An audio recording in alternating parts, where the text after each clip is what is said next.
Beyond fear, there is hope. As a follow-up to my last video, I want to give hope to those who are facing despair in your lives and to know you do not have to live under that blanket of doom. I've hesitated producing a video about the topic of the onset of Earth changes due to the prophesied emergence of the celestial object referred to as Planet X, Nibiru, the Destroyer, Wormwood, Hercolubus, Winged Planet, the Destroyer, the Fiery Dragon, and other names.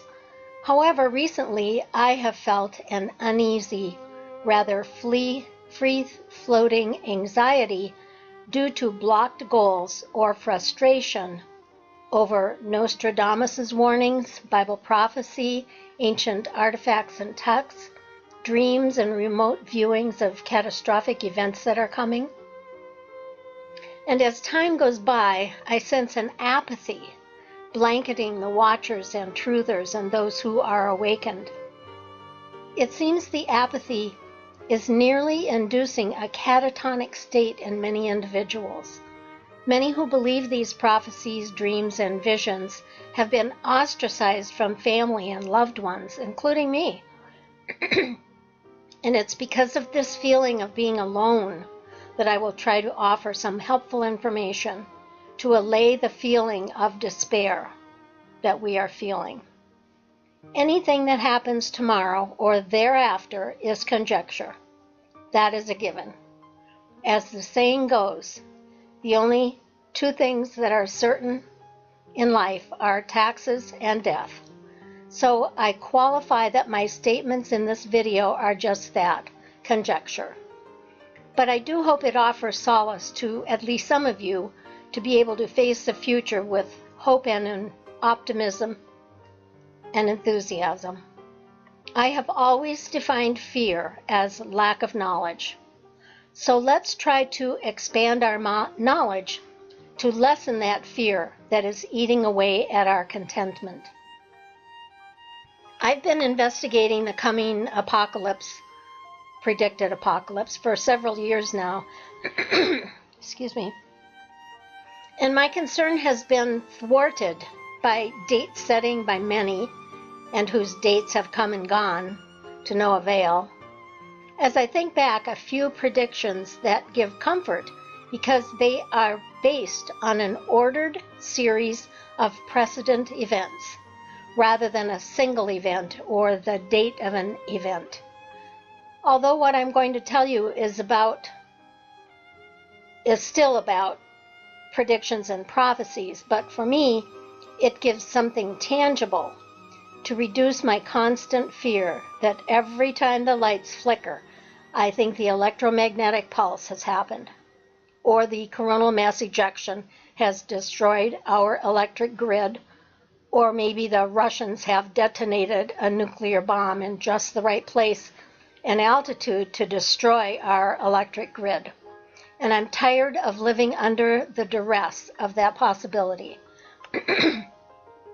There are, however, several scenarios that give me a degree of comfort that lessens my ongoing fear of doom. So here goes.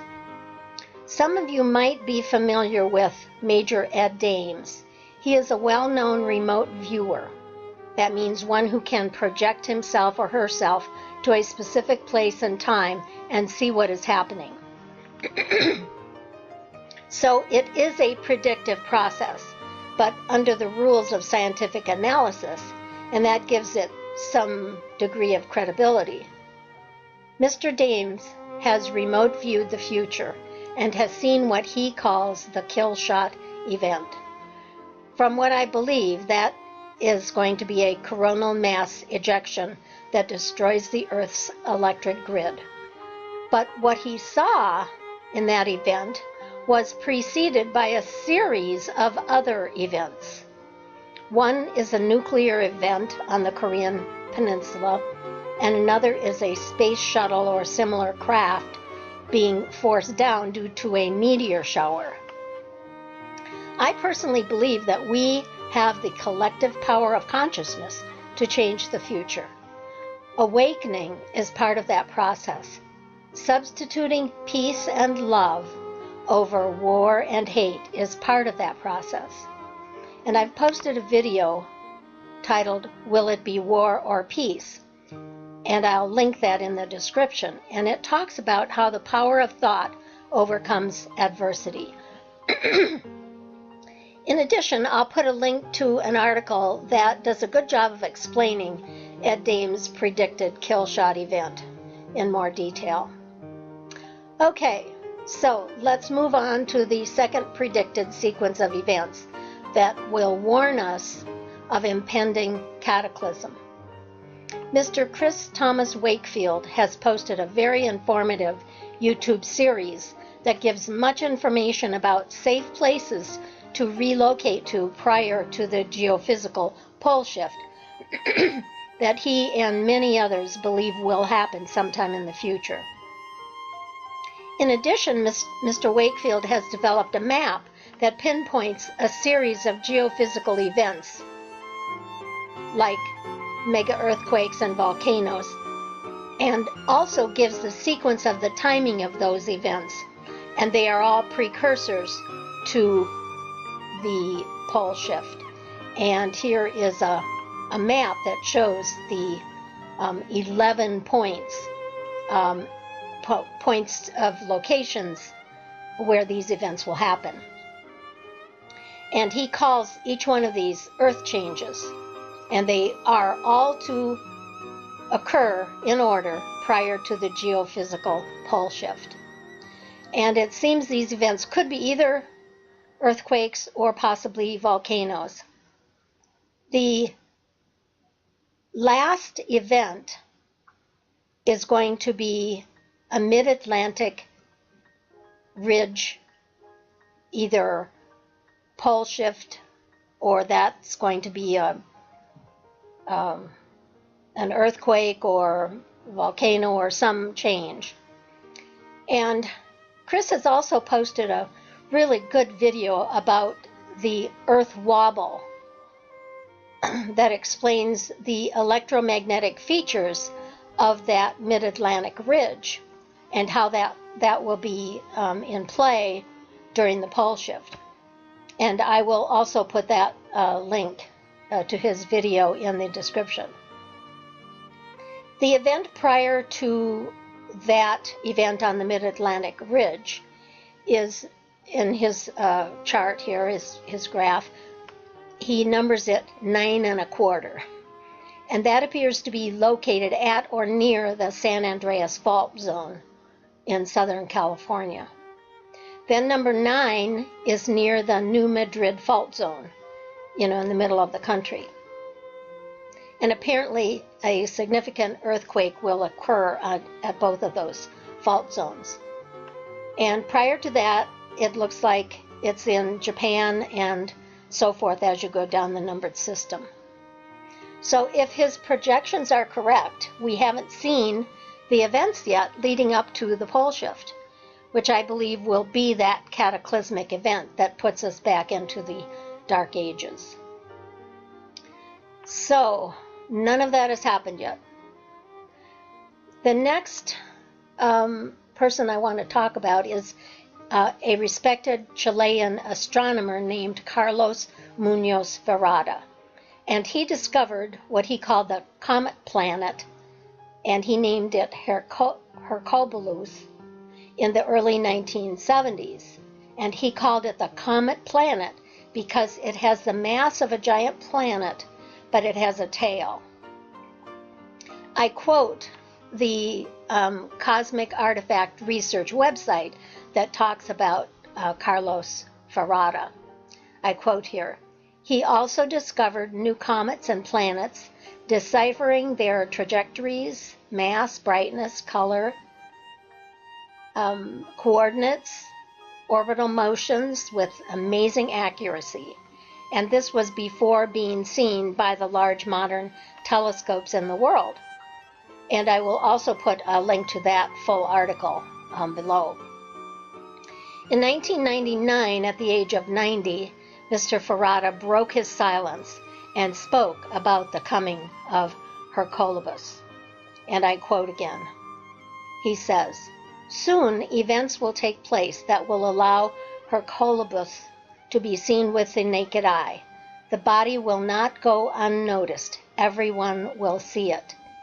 There will be a lot of confusion, more than confusion, and they will give many interpretations about it. Astronomers will say that what we see is Mars or another planet, but in reality it is Hercolubus." And he goes on to say, "Earth and solar system changes begin to increase. There will be 3 major earthquakes, one between France and Spain, one in the South Pacific coast between Valparaiso and Arequipa, and a third one will be between Java, Sumatra, and Borneo. These spots will go through earthquakes of volcanic nature." And here's a diagram that shows these 3 areas that he said will have these events. And I'll continue to quote him. "Hercolubus will cause devastating earthquakes and a great transformation. The large gravitational field that brings this new star, which has not penetrated for 13,000 years, and that 13,000 years ago were the times of the lost Atlantis. It has resonance and effects that produce reflections and weaknesses and will cause big change. There are so many things. It's unfortunate mankind is not prepared. The change comes, the destruction comes, and above all, we will affect humanity in its existence, in its production, and in its own substance." So none of those events have happened that we know of. The 4th source that gives us adequate warning is from Nancy Leader. And as a contactee, meaning an alien abductee over many years, Nancy receives her information from the Zeta alien race. She has charted the timeline of events as given to her by the Zetas. Here's a calendar showing the timeline leading up to the pole shift. And a list of the events, a description of the events. And these are going to include, the initial event will be 9 days of severe earth wobble, then 4.5 days of static lean to the left, and then 2.5 days of a progression into the 3 days of darkness. Then the 3 days of darkness will occur. After that, 6 days of sunrise in the west. So that means that the days of darkness, the earth has stopped, and then it rotates the opposite direction. And then 18 days of slowing rotation in the westward direction, and then 6 days of rotation stoppage. So that's going to be either, depending on which side of the earth you're on, it'll be 6 days of light, day, or 6 days of darkness, night. And then, only after all these events, then the pole shift happens. And I'll put a link to her website, which has lots of information about this scenario. Now, the 5th scenario, in this case, would lead to the tribulation, Armageddon, the rapture, and the 1,000-year reign of good, love, peace, are all biblical prophecies. The Christian Bible describes the events leading up to the apocalypse as earthquakes, famine, disease, and other natural disasters. There will be something like a huge mountain all ablaze that falls into the sea. Now, I think that could possibly be in the Canary Islands, the volcano at La Palma. And the sun and moon will darken, and there will be fire in the heavens. There will be a terrible sense of wars and political upheaval. And I will put a good link about that summarizes these biblical prophesied events in the description. And you may be familiar with additional biblical signs of the nearing of the apocalypse, including the 4 horsemen of the apocalypse, the 7 seals of Revelation, the 7 trumpets of Revelation, and the vials of the wrath of God. There's debate going on at this time as to whether we have entered the 7 years of tribulation, and if any of the seals or signs of the trumpet or the horsemen have appeared. So we know that the earth has not stood still yet, that there have not been 3 days of darkness, nor has the rapture occurred. So there's still time to find the peace of understanding of how to be in that group of the first fruits to be raptured. There are many other religious prophecies and indigenous beliefs of how, on a spiritual level, you can avoid the coming extinction level events, or even prevent them. I invite you to research those hopeful avenues within each of your own belief systems. Whether any one or all of these prophesied timelines come to pass and fulfilled in the future, we do not know. But the common factor we can filter out of these 5 scenarios is that we will be adequately warned of the coming cataclysmic events. You can go to sleep tonight with a peace of mind that signs will appear and take place to give you adequate time to prepare physically and spiritually for the coming earth and life-changing events. And since the Bible says in 1 Thessalonians 5:2, the day of the Lord will come like a thief in the night, and those who believe the Bible prophecies might even be spared the cataclysmic events completely, if they're in that group. Well, I do hope that you find a degree of peace of mind from these words that will give hope in your daily lives and that will guide you through the depths of despair and bring you into the light. You do not have to live under the blanket of doom. There is still time to enjoy life and to prepare for the future, whatever it may hold. Well, I thank you for spending time with me today. Please like, comment, share, subscribe, and ring that bell. May God bless you and keep you safe. I am Natasha.